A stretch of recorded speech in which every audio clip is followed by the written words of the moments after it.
Hello friends. Okay, तो start करते हैं। आज का हमारा नया चैप्टर है हेलो एल्केन एवं हेलो एरिन। क्लास 12 का चैप्टर है। अब हम बात करने वाले हैं हेलो एल्केन के बारे में। जो शब्द है हेलो एल्केन, ये दो शब्दों से मिलकर बना हुआ है, हेलो और एल्केन। हेलो शब्द है वो हेलोजन से लिया गया है, जबकि एल्केन है जो कार्बन कार्बन के मध्य सिंगल बॉन्ड पाया जाता है, इस प्रकार के हाइड्रोकार्बन से लिया गया है। जैसे कि एल्केन एक सीरीज होती है हाइड्रोकार्बन में, ठीक है, एक प्रकार का हाइड्रोकार्बन है। अब ये कार्बन कार्बन के मध्य भी सिंगल बॉन्ड दो प्रकार से पाया जा सकता है। एक तो उसकी खुली श्रृंखला जिसको ओपन चेन बोला जाता है, उस प्रकार से पाया जा सकता है। दूसरी क्या है, कंडीशन वलय रूप में या रिंग रूप में पाई जा सकती है। तो हम यहाँ पर हेलो एल्केन के संदर्भ में बात करेंगे जब भी, तो हम यहाँ पर बात करने वाले हैं एलिफेटिक हाइड्रोकार्बन। एलिफेटिक हाइड्रोकार्बन यानी कि वहाँ पे ओपन चेन की बात की जाएगी, ठीक है। तो इसकी डेफिनेशन क्या होगी हेलो एल्केन की? जब एलिफेटिक हाइड्रोकार्बन है उसके एक या एक से अधिक परमाणु, एलिफेटिक हाइड्रोकार्बन के एक या एक से अधिक हाइड्रोजन परमाणु, यानी कि एक भी हो सकता है और उससे अधिक भी हाइड्रोजन परमाणु हो सकता है, उसका प्रतिस्थापन कौन करेगा? हेलोजन परमाणु करेगा। और करने के बाद में जो यौगिक प्राप्त होंगे उनको हम कहेंगे हेलो एल्केन कहेंगे। इनका दूसरा नाम एल्किल हैलाइड भी है। इनके दो नाम कैसे हुए? जैसे कि एक नाम तो होता है कॉमन नेम, एक होता है आईयूपीएसी नेम। तो हेलो एल्केन तो यहाँ पर इसका क्या है? आईयूपीएसी नेम, जबकि एल्किल हैलाइड इसका क्या नाम है? कॉमन नेम है, सामान्य नाम है। तो जैसे कि इसका एग्जांपल देखते हैं, जैसे कि CH4 है, मेथेन है, इससे हमने क्या किया? एक हाइड्रोजन को हटाया और एक हेलोजन यानी कि अक्स परमाणु को जोड़ा। यहाँ पर अक्स है, हेलोजन परमाणु को प्रदर्शित कर रहा है, जिससे हम लिख सकते हैं जैसे कि अक्स की जगह फ्लोरीन ले सकते हैं, क्लोरीन ले सकते हैं, ब्रोमीन ले सकते हैं और आयोडीन भी ले सकते हैं। इस प्रकार से हम कोई भी हेलोजन परमाणु ले सकते हैं। तो हमने क्या किया, जो मेथेन था उससे एक हाइड्रोजन को हटाया है और उसके स्थान पर एक हेलोजन परमाणु यानी कि अक्स को हमने जोड़ा है। जो प्राप्त यौगिक है CH3 अक्स, ये एक प्रकार का एल्किल हैलाइड या इसको बोले हम हेलो एल्केन है। अब नेक्स्ट बात करने वाले हैं जो CH3 अक्स वाला दे रखा है, CH3 वाला, इसमें हमने क्या किया है कि एक हाइड्रोजन को हटाया और उसके स्थान पर अक्स को जोड़ा, यानी कि एक हेलोजन को जोड़ा है। तो CH3 CH2 अक्स जो प्राप्त हमें हुआ इसको बोलेंगे हेलो एल्केन या एल्किल हैलाइड। अब नेक्स्ट हम जो टॉपिक है हमारा उसकी डेफिनेशन देखते हैं। जो हेलो एरिन है उसकी, जो हेलो एरिन क्या होता है? एरोमेटिक हाइड्रोकार्बन है। कौन से हाइड्रोकार्बन? एरोमेटिक हाइड्रोकार्बन है। उसके एक या एक से अधिक हाइड्रोजन परमाणु का प्रतिस्थापन कौन करेगा? हेलोजन समूह करने से जो प्राप्त यौगिक होगा उसको हम बोलेंगे हेलो एरिन कहा जाता है, या इनको एरिल हैलाइड भी कहा जाता है। हेलो एरिन तो इनका आईयूपीएसी नाम हो गया, जबकि एरिल हैलाइड इनका कॉमन नेम या सामान्य नाम हो गया। अब हम बात करते हैं एरोमेटिक हाइड्रोकार्बन। एरोमेटिक हाइड्रोकार्बन की अलग कंडीशन है। हाइड्रोकार्बन ऐसा हाइड्रोकार्बन जिसके मध्य या तो डबल बॉन्ड का या ट्रिपल बॉन्ड का या पाई इलेक्ट्रॉन का या किसी भी प्रकार से रेजोनेंस पाया जाता है और एक वलय रूप में, ओपन चेन में नहीं, वलय रूप में या रिंग में, ठीक है, उसमें अगर रेजोनेंस या अनुनाद पाया जाता है तो उस प्रकार के हाइड्रोकार्बन को हम एरोमेटिक हाइड्रोकार्बन कहते हैं। अगर उसमें से हमने क्या किया, एक या एक से अधिक हाइड्रोजन परमाणु का प्रतिस्थापन किसके द्वारा कर दिया? फिर से हेलोजन के द्वारा कर दिया, तो जो हमें प्राप्त यौगिक होंगे उनको हम हेलो एरिन कहेंगे या एरिल हैलाइड भी कह सकते हैं, ठीक है। जैसे कि एग्जाम्पल इसका दे रखा है, जो बेंजीन है हमारे पास, बेंजीन है, उससे हमने क्या किया, जो एक हाइड्रोजन को हटाया और उसके स्थान पर हेलोजन को जोड़ा, ठीक है। उनकी जो जोड़ने की और हटाने की जो प्रोसेस है, अलग अलग रिएक्शन है, अभिक्रियाएं हैं, वो आगे हम देखने वाले हैं। तो सबसे पहले हम बेसिक इनके बारे में जानकारी लेते हैं कि किस प्रकार से हम यहाँ से हटा रहे हैं, बस हटा रहे हैं, किस विधि द्वारा हटा रहे हैं, किस अभिक्रिया के दौरान हटा रहे हैं, क्या परिस्थितियाँ होंगी, वो आगे की बात है। हमने किसी भी प्रकार से बेंजीन से एक हाइड्रोजन को हटा दिया और उसके स्थान पर क्या जोड़ दिया? हेलोजन परमाणु को जोड़ दिया। तो ये जो प्राप्त यौगिक है, जो ये प्राप्त यौगिक है, ये यौगिक होगा एरिल हैलाइड होगा, या हम इसको हेलो एरिन भी कह सकते हैं। यहाँ पर जो अक्स वही है, क्लोरीन और ब्रोमीन, इस प्रकार से हम कुछ भी हेलोजन ले सकते हैं। वो अलग अलग कंडीशन डिपेंड करेगी किस अभिक्रिया के अंदर कौन सा हेलोजन लिया जाएगा, ठीक है। तो अब नेक्स्ट हम इसकी बात करने वाले हैं, जो इसका जो वर्गीकरण है, किस प्रकार से जो एल्किल हैलाइड और एरिल हैलाइड है उनका वर्गीकरण हम किस प्रकार से करते हैं, ठीक है। तो सबसे पहला जो प्रमुख आधार है, ठीक है, वो क्या है? हेलोजन परमाणुओं की संख्या के आधार पर, यानी कि जो हमने एल्किल हैलाइड या एरिल हैलाइड प्राप्त किए उनकी जो कंपाउंड है उसमें हैलोजन परमाणु की संख्या कितनी है, उसके आधार पर हम इनका वर्गीकरण करते हैं। तो इसमें सबसे पहला है मोनो हैलोजन। मोनो शब्द से हमें पता चलता है कि यहाँ पर हैलोजन परमाणु की संख्या कितनी होगी, एक होगी। हैलोजन परमाणु की संख्या कितनी होगी, एक होगी। जैसे कि एग्जांपल दे रखा है CH3Cl। इसमें ध्यान से देखो कि क्लोरीन परमाणु है जो एक हैलोजन है, उसकी संख्या कितनी, एक है। CH3CH2Cl, यहाँ पर भी हैलोजन परमाणु यानी कि क्लोरीन परमाणु की संख्या एक है। जबकि CH3CH2Br है, उसमें भी जो हैलोजन परमाणु कौन सा दे रखा है आपकी बार, ब्रोमीन दे रखा है, तो इसकी संख्या भी कितनी है, एक ही है। तो दूसरी बात करते हैं हम डाई हैलोजन। डाई हैलोजन का मतलब है कि डाई यानी कि दो, यानी कि जो यौगिक हैं उनमें हैलोजन परमाणुओं की संख्या कितनी होगी, दो होगी। जैसे कि एग्जांपल दे रखा है CH2Cl2। यहाँ पे ध्यान से देखो कि जो क्लोरीन परमाणु है उनकी संख्या कितनी दे रखी है, दो दे रखी है CH2, और उसके बाद में Cl2 यानी कि दो क्लोरीन परमाणु इससे जुड़े हुए हैं। दूसरा एग्जांपल है CH2Br2। इसमें भी हैलोजन परमाणु या ब्रोमीन परमाणु कितने जुड़े हुए हैं, दो। और CH2 यहाँ पर Cl एक इधर जुड़ा है, एक इधर जुड़ा हुआ है, दो कार्बन पे जुड़ा हुआ है। तो भी ये क्या है, डाई हैलोजन है। यानी कि संख्या देखनी है हमें, ये नहीं देखनी कि किस स्थान पे जुड़ा हो, किस कार्बन से जुड़ा हो, एक कार्बन से जुड़ा है, दो कार्बन से जुड़ा है, वो हमें यहाँ पे नहीं देखना है। डाई हैलोजन का मतलब कि उस कंपाउंड में कम से कम दो हैलोजन परमाणु होने चाहिए, ज़्यादा नहीं होनी चाहिए, ना कम होनी चाहिए। कितने हैलोजन परमाणु, दो होने चाहिए, ठीक है। नेक्स्ट अब हम बात करने वाले हैं जो डाई हैलोजन है उनकी जो पोजिशन है, किस स्थिति पे जुड़ेंगे, उस आधार पर इनको तीन प्रकार में बांटा गया है। तो सबसे पहला है इनमें से जेम डाई हैलाइड। कौन सा है, gem di halide. Gem di halide का मतलब है कि जेम का मतलब होता है कि एक ही कार्बन पर, जेम का मतलब होता है एक ही कार्बन पर दो हैलोजन परमाणु। डाई का मतलब दो हो गए और हैलाइड का मतलब हैलोजन जुड़ेंगे। ऐसे डाई हैलाइड जिनमें दोनों हैलोजन परमाणु एक ही कार्बन पर उपस्थित हो। कितने कार्बन पर, एक ही कार्बन पर उपस्थित हो, तो उस कंडीशन को हम बोलेंगे जेम डाई हैलाइड। जैसे कि एग्जांपल दे रखा है CH3CH, और यहाँ पे ध्यान से देखो जो कार्बन दे रखा है CH वाला, इससे एक क्लोरीन दूसरा क्लोरीन एक ही कार्बन से जुड़ा हुआ है। दूसरा एग्जांपल है CH3CH2CH और Cl। यहाँ पर देखो लास्ट में जो CH है, यहाँ पर दो क्लोरीन परमाणु जुड़े हुए हैं, एक ही कार्बन से, CH कार्बन से दो क्लोरीन परमाणु जुड़े हुए हैं। नेक्स्ट कंडीशन में बात करते हैं हम जो CH3C और CH3, और बीच में देखो बीच वाले कार्बन पर एक क्लोरीन परमाणु, ये दूसरा क्लोरीन परमाणु, यानी कि एक ही कार्बन पर दो अगर हैलोजन परमाणु जुड़े हैं तो उस कंडीशन को हम बोलेंगे जेम डाई हैलाइड कहेंगे, ठीक है। नेक्स्ट हम बात करने वाले हैं जो विस डाई हैलाइड है, उनके बारे में बात करने वाले हैं। तो विस डाई हैलाइड का मतलब क्या है, जो नज़दीक वाले कार्बन है, कौन से कार्बन, जो नज़दीक वाले कार्बन है उस पे हैलोजन परमाणु जुड़ेंगे, और संख्या में कितने होंगे, तो क्योंकि हम डाई हैलाइड के प्रकार के बारे में बात करें जो जेम और विस और एक अल्फा ओमेगा डाई हैलाइड है। तो विस डाई हैलाइड में हम बात करने वाले हैं ऐसे डाई हैलाइड जिनमें दोनों हैलोजन परमाणु निकटवर्ती कार्बन परमाणुओं पर उपस्थित हो, विस डाई हैलाइड कहलाते हैं। निकटवर्ती का मतलब है एक हैलोजन परमाणु जिस कार्बन से जुड़ा है उसके आजू बाजू वाले कार्बन पर ही हैलोजन परमाणु जुड़ा होना चाहिए, उससे कार्बन छोड़ के नेक्स्ट यानी कि अदर कार्बन पर नहीं जुड़ा होना चाहिए। तो उस प्रकार के या एक ही कार्बन पर नहीं जुड़ा होना चाहिए, ये कंडीशन क्या कहलाती है, विस डाई हैलाइड। जैसे कि एग्जांपल दे रखा है CH2CH2, दोनों कार्बन देखो निकटवर्ती कार्बन है CH2 और CH2, ये कार्बन पहला कार्बन, ये दूसरा कार्बन, ये कार्बन है, ठीक है। और इन कार्बन पर दोनों पे देखो निकटवर्ती कार्बन पर दो हैलोजन परमाणु जुड़े हुए हैं। उसी प्रकार से CH3CH2 और यहाँ पर दोनों पर देखो क्लोरीन जुड़े हुए हैं जो निकटवर्ती कार्बन पर स्थित है, ठीक है। CH2CH2 ये जो इनमें जो कार्बन है वो एकदम नज़दीक वाले कार्बन है, आपस में सिंगल बॉन्ड द्वारा बंधे हुए हैं। तो हम तीसरी कंडीशन के बारे में बात करेंगे अल्फा ओमेगा डाई हैलाइड के बारे में। अल्फा ओमेगा डाई हैलाइड ये कंडीशन क्या कहती है कि जो पहली कंडीशन थी जेम डाई हैलाइड, उसमें तो क्या हुआ था एक ही कार्बन पर दोनों हैलोजन परमाणु जुड़े हुए थे, ठीक है, उस कंडीशन को हम बोलेंगे जेम डाई हैलाइड। दूसरी कंडीशन थी विस डाई हैलाइड, उनमें क्या हुआ था निकटवर्ती कार्बन परमाणु पे जुड़े हुए हैं।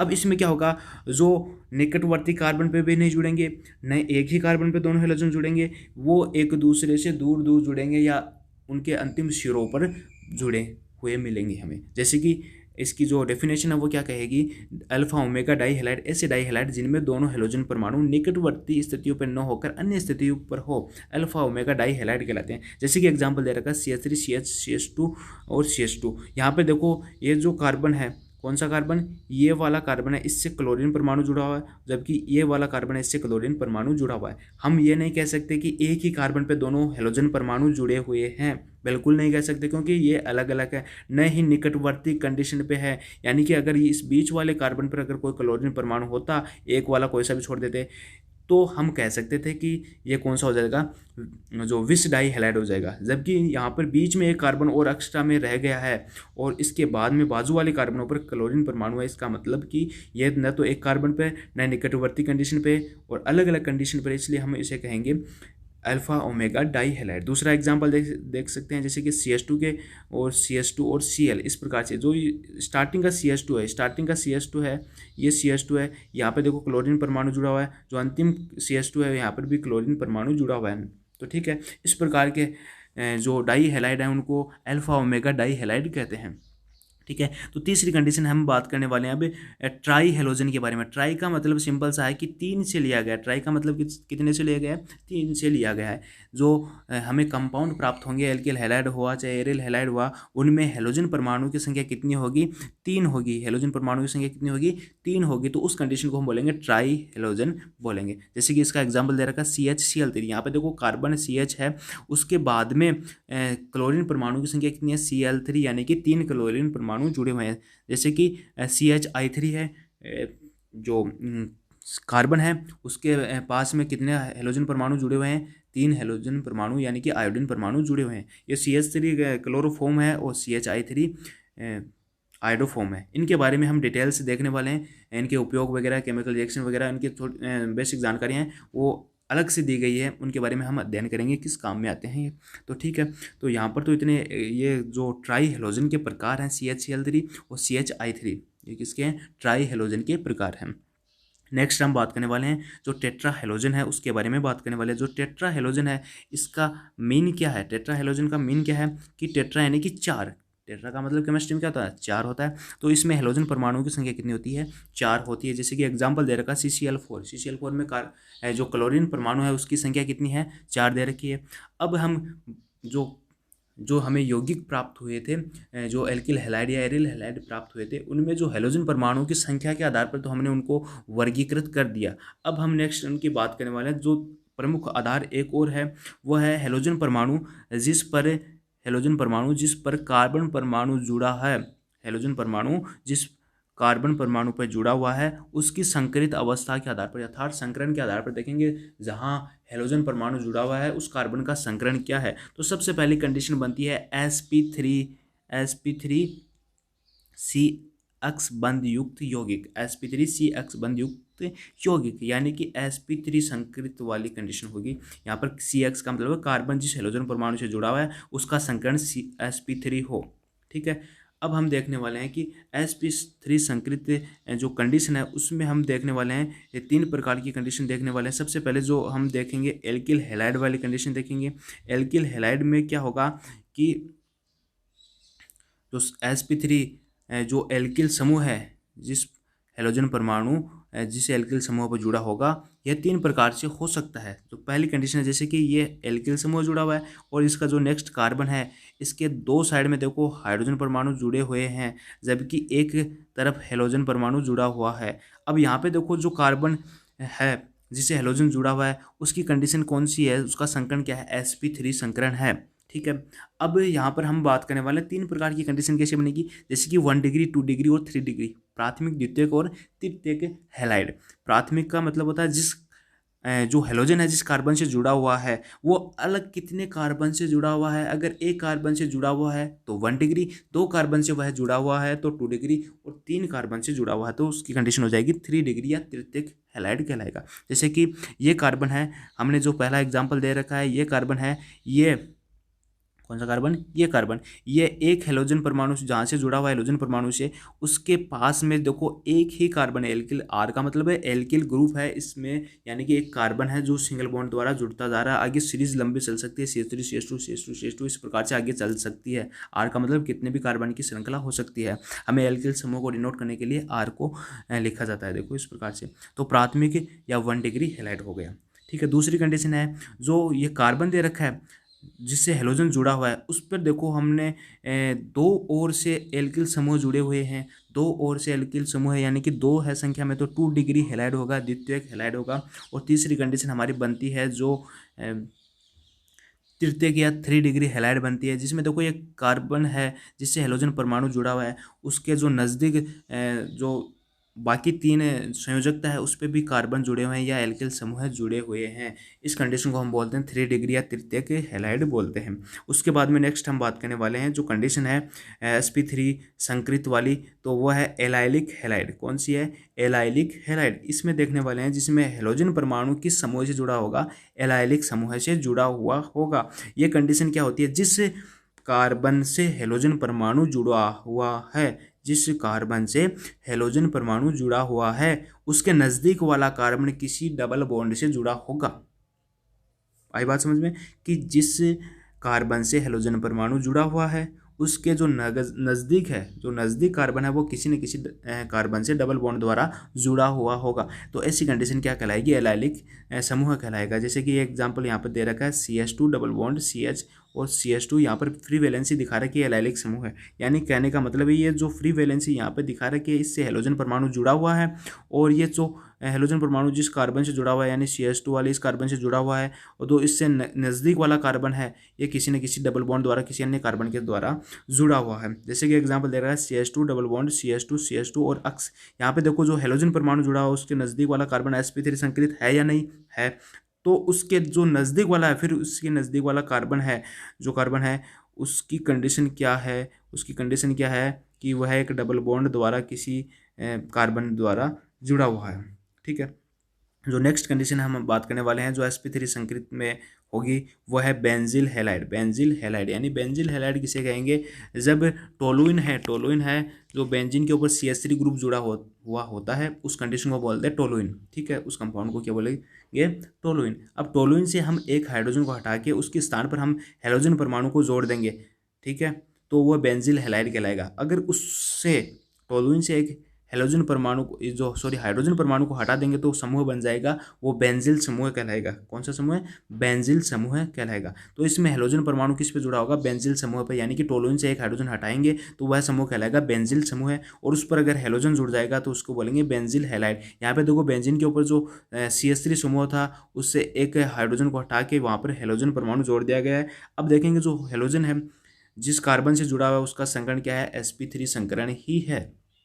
ठीक है, sp3 संकरण है, और ये संकरण हमने क्लास 11th में अच्छी तरह से पढ़ा है कि किस प्रकार से संकरण निकाला जाता है। अगर आपको संकरण नहीं निकालना आता तो आप ज़्यादा से ज़्यादा कमेंट करें ताकि उस पर भी एक वीडियो सेपरेट बना दिया जाएगा, तो उससे आपको पता चल जाएगा किस प्रकार से हम संकरण को निकालते हैं। ठीक है, तो अब हम नेक्स्ट बात करने वाले हैं sp3 संकरण वाला कंडीशन हो गया। तो दूसरी कंडीशन है sp2CX बंध युक्त यौगिक। sp2CX बंध युक्त यौगिक यानी कि इसमें हेलोजन परमाणु है वो sp2 संकृत कार्बन से जुड़ा होता है। ये 2 प्रकार के होते हैं। कितने प्रकार के? 2 प्रकार के। जिस हेलोजन परमाणु से जो हेलोजन परमाणु है जिस कार्बन से जुड़ा हुआ होगा उसका संकरण कौन सा होगा? sp2 संकरण होगा। ठीक है, जिसमें 2 कंडीशन होगी। सबसे पहले जो है कंडीशन है वो हम लेंगे वाइनिल हैलाइड, उसके बाद में लेंगे एरिल हैलाइड वाली। ठीक है, तो वाइनिल हैलाइड इसमें हेलोजन परमाणु जो वाइनिल समूह पे जुड़ा होता है। हेलोजन परमाणु किस पे जुड़ा होगा? वाइनिल समूह पे जुड़ा होगा। यानी कहने का मतलब वाइनिल समूह किसे कहेंगे? जब कोई यौगिक है, कंपाउंड है, उसमें जहाँ पर हेलोजन जुड़ेगा, जिस कार्बन से हेलोजन जुड़ेगा वो डायरेक्ट किसी कार्बन से डबल बॉन्ड द्वारा जुड़ा होना चाहिए। ये कंडीशन होगी वाइनिल समूह की कंडीशन होगी। जैसे कि हमने दे रखा है CH2CH और ये मुक्त संयोजकता दे रखी है, यानी कि ये वाइनिल समूह है जो CH2 है, CH है, यहाँ पे ये CH2 था, यहाँ से एक हाइड्रोजन को हटा दिया गया और ये कंडीशन बन गई वाइनिल समूह है। यानी कि जो कार्बन ये मुक्त संयोजकता है यहाँ पर हेलोजन परमाणु जुड़ेगा। जैसे कि नीचे दे रखा है CH2CH और अक्स। यहाँ पे जो हेलोजन परमाणु जुड़ा है जिस कार्बन से वो डायरेक्टली किसी कार्बन से डबल बॉन्ड द्वारा जुड़ा हुआ है, और हम देख सकते हैं जो हेलोजन जिस परमाणु द्वारा जुड़ा है, जिस कार्बन परमाणु द्वारा जुड़ा हुआ है उसका संकरण sp2 संकरण है, और इस प्रकार के हेलोजन को वाइनिल हैलाइड कहते हैं। नेक्स्ट हम जो कंडीशन है वो है एरिल हैलाइड वाली है। उसके बारे में बात करने वाले हैं। एरिल हैलाइड किसे कहेंगे, जिसमें क्या होगा, जो हेलोजन परमाणु है वो बेंजीन के sp2 संकृत कार्बन से जुड़ा हुआ होगा। जब बेंजीन से हम डायरेक्टली एक हेलोजन परमाणु को हटा देंगे तो वह कंडीशन कहलाएगी, जो हाइड्रोजन परमाणु को हटाएंगे तो वो कंडीशन कहलाएगी एरिल या फेनिल समूह कहलाएगा। जो बेंजीन है उससे ये मुक्त संयोजकता को प्रदर्शित कर रहा है, न कि किसी कार्बन जो टोलुइन वगैरह कंडीशन को प्रदर्शित नहीं कर रहा, डायरेक्ट ये मुक्त संयोजकता को प्रदर्शित कर रहा है। यानी कि ये कंडीशन क्या है यहाँ पर, एरिल कंडीशन, या इसको बोलते हैं फेनिल समूह भी बोलते हैं। और जब इस पर एरिल समूह पर हेलोजन परमाणु जुड़ जाता है तो उस कंडीशन को बोलते हैं एरिल हैलाइड बोलते हैं। उसमें देखो ध्यान से, जो हेलोजन परमाणु यहाँ पे जुड़ा हुआ है, हेलोजन परमाणु जुड़ा हुआ है जिस कार्बन से जुड़ा हुआ उसका संकरण क्या है, sp2 संकरण ही है। ठीक है, इस प्रकार से अन्य कंडीशन भी बन सकती है, लेकिन हमारे सिलेबस में इतनी दे रखी है तो हम जो वर्गीकरण का आधार है, जो वर्गीकरण के प्रकार हैं वो इतने ही पढ़ेंगे। अब नेक्स्ट हमारा टॉपिक इस चैप्टर में आएगा नामकरण, नोमेन